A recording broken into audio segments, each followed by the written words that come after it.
Okay, Kazuha, say ah. I brought the little spoon to her mouth. Munch. It was the night of one of an ongoing series of hot days.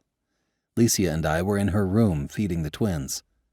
Kazuha's toys were covered in drool, and she would chew on just about anything. But when it came to baby food, she wouldn't eat unless I put it in her mouth. Even so, once it was in there, she smiled and ate it, even as she made a big mess of it. Maybe she just enjoyed being fed. I never know what babies are thinking. They're cute, though. Now that we were feeding them more baby food, I could even help feed the twins. Though according to Dr. Hilda, it was best to give them breast milk after they ate their baby food as a nutritional supplement, which was why, next to me, Licia was breastfeeding Xian.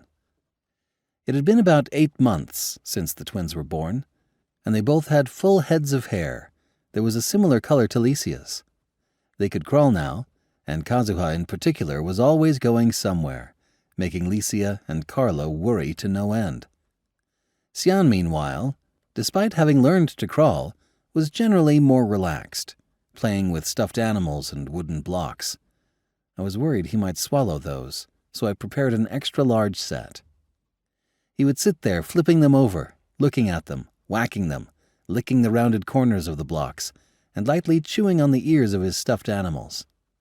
Xian didn't seem like an energetic baby, but Kazuha was the complete opposite.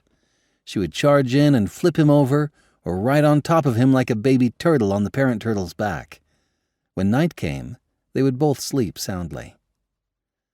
As I finished feeding Kazuha, I asked Licia, "She's done eating. Are you good to go?" "Yeah, I think Xian's had his fill. Let's trade." "Righty-o."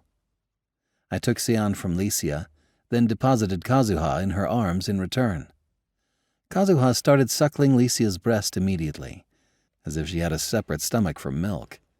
Meanwhile, Xian, who was now full, was starting to doze off. Eat well, sleep well, and grow up healthy. "You sound like a real father," Licia giggled. "Yeah, well, I am these kids' real father, after all." Though we were sharing a peaceful moment, I let out a sigh. "But I'm not going to be able to see them for a while after this, huh?" "You're going to that country, aren't you?" I nodded and said, "I received the invitation before the wedding. I could have refused, but I'm scared to leave the issue unaddressed. I have other reasons to go too, so, in the end, I'd like to go with you, but I can't, right?" "Yeah. When I consider what could happen in the worst case, I understand, but it sure is frustrating," Licia said, lowering her head. "To be honest, this is an issue I should be settling, as someone who learned under him.